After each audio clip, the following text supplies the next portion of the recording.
その冷蔵庫、何年使っていますか？実は、気づいた時には、もう手遅れになっていることがあります。冷蔵庫の寿命は約10年。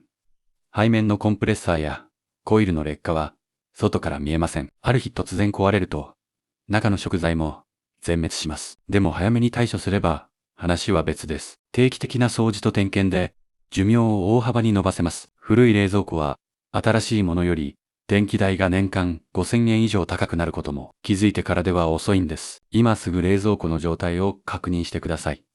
おすすめグッズは、プロフィールからいいねとチャンネル登録が励みになります。